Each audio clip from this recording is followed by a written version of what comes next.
Chris Brown, Steve Tasker here on an OBL Friday fan mailbag, and pleased to welcome in now senior producer from NFL Films, Greg Cosell, who also is a co-host of ESPN's NFL Matchup Show, and Greg's weekly segment presented by Scott Lawnyard, an official commercial site work partner of the Buffalo Bills.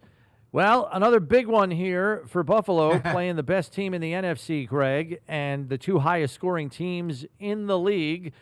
First, I want to know, selfishly, are you hoping for a barn burner high-scoring game? Without question, yes. I figured as much. Yeah. I mean, last week's game was a lot of fun. I'm looking forward to another one. You know, those games are fun. Yeah, this one kind of lines up like that, right? I mean, although the Detroit Lions are getting healthier on the defensive side, the Bills are getting healthier on their offensive side. What do you see? How do you think these two teams are going to mesh? I mean, it looks like it's going to be, a 3-point game, a 2-point game, no matter whether it's 44-42 like last week or 38-35, you name it. You still think this is going to be a high-scoring affair, and these two teams mesh in a way that kind of leans toward that, don't you think? Well, I mean, we could unpack a lot here. Let's start on defense for the Bills. Obviously, not a good performance last week. Normally, good teams don't play poorly on one side of the ball 2 weeks in a row, but they certainly have to clean some things up, particularly in their zone coverage concepts. You could make the argument that the Lions are even better than the Rams attacking zone coverage. Ben Johnson, their offensive coordinator, may be as good as anyone in the league in terms of spacing of routes, route combinations, creating defined reads and throws for Jared Goff, who, much like Stafford, plays under center, and the play action part of their pass game is really a critical piece. So, that's something that they definitely have to get cleaned up coming off last week, because the Lions are really, really good at it. And then taking that a step further, the bootleg pass game is something that is a part of the Lions offense, maybe not to the degree that it is with Stafford in L.A., but the Bills had literally no answer for it. I don't know if there's a true solution to it. Reason being, you have to respect their run game. So to overplay the bootleg is near impossible, right? Well, you have to respect their run game in all facets. I mean, Gibbs is far more explosive, obviously, than Kyren Williams, and David Montgomery is a very good back as well, and he's probably a little quicker than he's given credit for. So they've got the 1-2 punch there. And then you have Gibbs in the pass game, who's a much different player than anybody the Rams put out there in their pass game from the backfield. So, there's more to the Lions offense, quite frankly, than there is to the Rams offense. So they're going to have to it's a hard deal, because you have to play with your eyes really, really well. But it's hard. I mean, it's just human nature. You can go over this and go over this, but when you see the run element and you see Goff under center, no one's thrown more passes, had more dropbacks from under center than Jared Goff. That's the foundation of what they do, and that really helps their run game as well. So this is a tough matchup. The key thing, I think, number one, you have to at least contain the run game. That's the critical piece. Then they have to get a better 4-man D-line pass rush than they did a week ago. Last week it was relatively non-existent. They're going to have to do better with their pass rush, because Goff is not going anywhere, and if you can get bodies around him, obviously his efficiency drops. If he's comfortable in the pocket, boy, does he look good throwing the football. Why are the Lions so good on third down? Oh, I think it's a combination of things. Number one, they protect exceptionally well. Their concepts create openings. They're good against man coverage as well, because they have Amon-Ra St. Brown, who can win. They have Williams, who's obviously very fast. Laporta can win against man coverage. So they can beat you any number of ways, Steve. They can beat you with their concepts, depending on what the down and distance is. If they anticipate zone, they can beat you that way. And if they get man, they have the route to beat man because of the players that are involved. So, and it all starts with protection. I think most would say, and it's fair, that they have a top 3, top 4 offensive line in the league. Okay, so here's another one, and this might just be an anomaly, but according to Next Gen Stats, all 10 of Goff's interceptions have come against zone coverage. I realize 5 of those came in one game against Houston. But all of his interceptions against zone coverage, just from all the snaps that you've watched of Goff this year, which is practically every one, I would think. Is there anything to be made of that, or? I mean, just as a general statement, Brownie, I'd say he's a really good window thrower, and sometimes when you're a window thrower, you make a throw and you just might misread where a defender is, and he steps in front and makes a pick. So yeah, I could understand. But yeah, I don't think there's enough to make of that you say, oh my God, this guy's a real problem. Now, Goff is a quarterback that when he does start to feel pressure, he will hurry himself, he will play a little fast, and he'll make some ill-advised throws. Now, that doesn't happen a lot because their O-line is really, really good, but you have to be able to make him play faster. If you allow them to be proactive in everything they do, whether it's due to just them beating you physically or the down and distance is such that the playbook is wide open, then it becomes tough. You have to put them in longer yardage situations, and you have to make Goff feel uncomfortable in the pocket. And one of the things we've talked about at length over the course of the last couple of years is how good Taron Johnson has been at the nickel. And and we always take calls during the week of these games where it looks like the other team's going to run the ball really well, and people say, well, you should put a bigger guy out there. Dorian Williams should be back on the field with Milano, with Bernard. And the Bills have, over the years, been steadfastly committed to playing Taron Johnson. Now, after a week like they had last week, that becomes harder to defend. But what is your thought about the Bills' philosophy of, we'll give up the run game a little bit to make sure we can keep nickel on the field and make sure they can't beat us over the top? Well, that's a great question for this week in particular, because the Lions have the second highest percentage of 12 personnel snaps in the league. They're about 35% of their offensive snaps come with 2 tight ends on the field. So that raises a really interesting question, and obviously we don't know the answer because Sean McDermott's not going to make a public announcement. But it'll be interesting to see if they stay with that nickel with Johnson, who's a very good player, probably a top 3 or 4 nickel in the league. But still, you've got a run game now out of 2 tight end sets. You've got a physical back in Montgomery, and obviously you have the explosive back in Gibbs, who, by the way, is a little more physical than he's given credit for. So it'll be interesting to see, depending on down and distance, if indeed they put 3 linebackers on the field with Dorian Williams. That to me is one of the most intriguing matchup elements on that side of the ball in this game, because the Lions are so heavy, high percentage 12 personnel. Well, and conversely to that, the Bills go extra offensive linemen. I mean, is that kind of what we're looking at? 2 teams that kind of do it a different way. They go 12 personnel. The Bills go extra offensive linemen. How does the extra offensive lineman for the Bills, how do you think the Detroit Lions are going to treat that?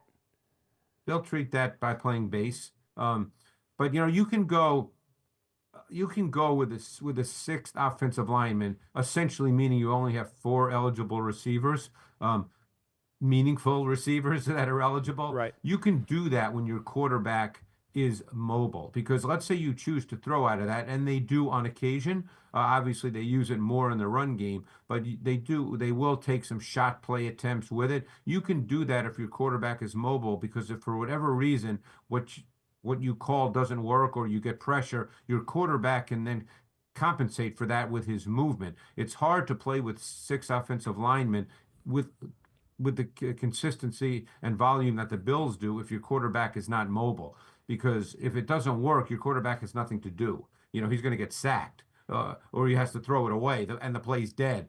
You can do it with a mobile quarterback because Josh Allen can make something happen if the design of the play doesn't work. All right, so let's look at that Lions defense. They play man coverage more than any other team in football, over 47% and blitz an awful lot too. Yes. All that being said, the Bills have guys that can win in man coverage. Amari Cooper, Keon Coleman, who's going to be back in the lineup, and Khalil Shakir. So knowing that they have weapons across the front and knowing Josh can carve up man coverage, Do you think the Lions play as much man this week against this offense? I mean, I wish I had a crystal ball for that, but Aaron Glenn is an aggressive guy. If there's a change, Brownie, it would be slight. He's not all of a sudden going to abandon what he does, because I think that's who they are. I'm sure that's how he coaches.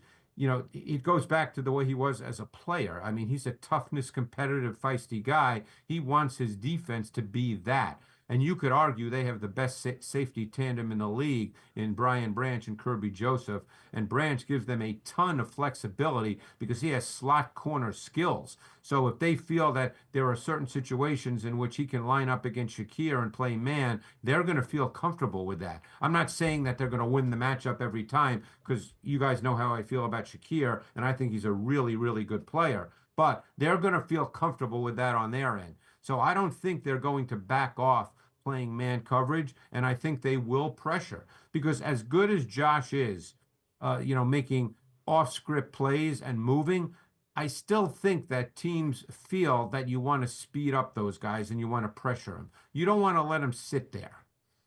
Do you think the Bills' offensive line can hang in there with that pressure? Yeah, I mean, they're missing players. So yes, I mean, the Bills' offensive line to me has been really solid all year. I mean, don't you guys agree? I think it's been solid. They've given up all the year. fewest sacks in the league. Yeah, so I mean, I don't think that's a problem. I mean, obviously they made a trade for Zadarius Smith. They want, because Hutchinson's out. So they've got a lot of try-hard guys. They've gotten good play from guys that have had to play, like Muhammad. This Trevor Nowatzki has been a really intriguing player for the Lions, who plays on the ball and off the ball, depending on the personnel they put out there and the offensive personnel. Is DJ Reader back this week? He's probably going to be questionable. He's trending. Okay, because when Reader and McNeil play, I mean, it's funny. Obviously, Anzalone's out and Rodriguez is out. And so it's a moot point for this week. But when everybody's healthy, you could argue that down the middle, which not a lot of people talk about in today's NFL, they think corners and edge pass rushers, but you could argue down the middle of a defense that they've got the best in the league with Reader, McNeil, Campbell, Anzalone, and Joseph and Branch. Now, obviously, for this week, that's kind of a moot point, but their defense is they've got some pretty good players who are not necessarily known players, who are necessarily all pros. So what would you attribute the Lions' defensive success on third down to be? Because they're number one in the league in getting off the field on third down. Yep. What do they do well on the money down, or is it first and second down that's setting them up for success there? Well, number one, they're very aggressive. As you said, they blitz a lot, they stun a lot.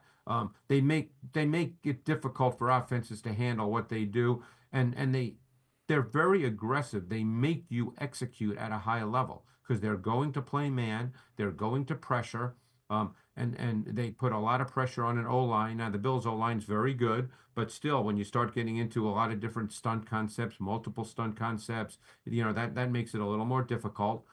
Now, we know Josh Allen doesn't get sacked.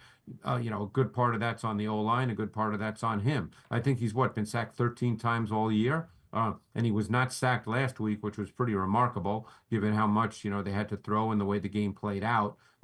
But this is a difficult defense to play against because they're so aggressive. Now, that doesn't mean they can't be beat. Look, we saw Josh make some throws last week versus man coverage that were just ridiculous. I mean, when he hit Cooper on third down on the fade ball, when he hit Hollins for the touchdown on the slot fade, I mean, he made some throws against man that were ridiculous. Yeah, and taking that a step further, the Bills will probably want to reestablish their run game, which was sorely absent due in part to the fact that they were down 17 in the second half. But what is the general rule of thumb if you want to run the ball outside, whether it's a wide zone or something else, and you're playing a wide 9 defensive front like the Lions play? What is the general approach to troubleshoot that? Well, it's hard to get outside of that if it's played correctly by the defense. So now you have to work inside. And, in an ideal world, to me, Aaron Cromer certainly knows a lot more than I do. But I think with this particular group, as good as the Bills' O-line is overall, I think you have to try to create angle blocks, leverage blocks. This is a tough group to go mano a mano against. McNeil's a really good player. If Reeder plays, he's a really, really good player. And they've gotten, believe it or not, they've gotten terrific play from Pat O'Connor, who's been around the league. I mean, even Broderick Martin has played well. I mean, a lot of guys who are unknown players to the normal fan, they've gotten really quality play from these players. And Jack Campbell is a terrific football player, and he's 6'5", 250 pounds. So that's a big deal. That's a trait for a stack backer. There's not a lot of stack backers in the NFL at 6'5", 250. Obviously, you had one in Buffalo for a number of years in Edmonds, but I mean, there's not many guys like that. So this is not an easy defense to run against, but you're going to need angle blocks. You're going to need leverage blocks. You're going to need the kind of runs that present those kinds of blocks. Usually when a defense is really aggressive, ultra aggressive, like on third down, like you're talking about Aaron Glenn is philosophically, the only way to get them from being like that is to hurt them, nick them for a big play. If they're going to be aggressive, they're obviously vulnerable and they got to hold up in the back end long enough. Has any team been able to do that, hurt them when they get aggressive on third down, hit them for the big play? I mean, they've given up plays, sure. And I can't think of right offhand of their whole season. There's been a lot of games now, but I'm sure they have. When you're aggressive, Steve, you're going to get beat here and there. That's not going to stop Aaron Glenn from doing what he does, though. I mean, obviously, if the game is, if it's perfect for the Bills and all of a sudden they're up 24-10, maybe. But if it seems to be a normal game, I don't think that Aaron Glenn is going to back off. Right. So we'll see how all that plays out. I'm really interested to see. One thing I think is really important in this game is Joe Brady. I think is critical in this game with what he calls in certain situations as far as man beater concepts. To me, you need to call man beater concepts. You can't just line up and say, "Hey, let's win 101." Now that's going to happen in every game, as we know that. Sometimes you got to do that. We just talked about 2 plays from last week that were just, hey, they won 101 and Josh made ridiculously good throws. But you've got to create stacks, rubs, motions. Obviously the defense calls them rubs. The offense calls them rubs. The defense calls them picks. But you got to do all that stuff to beat man. You can't just line up and say, hey, my guy's going to win. Greg, thanks as always for the time. We appreciate it. Enjoy that one. It's going to be a good one. You're going to be flipping back and forth between that one and Pittsburgh and Philly. I know you are. And I wish they were on at different times, Brown. That's going to be a really tough I know you too well. You're going to be channel surfing. Yeah. I know. And it's really going to bother me, too. I've already been thinking about that. Yeah. All right. We'll see you next week, Greg. Thanks. Greg. All right. Thanks, guys.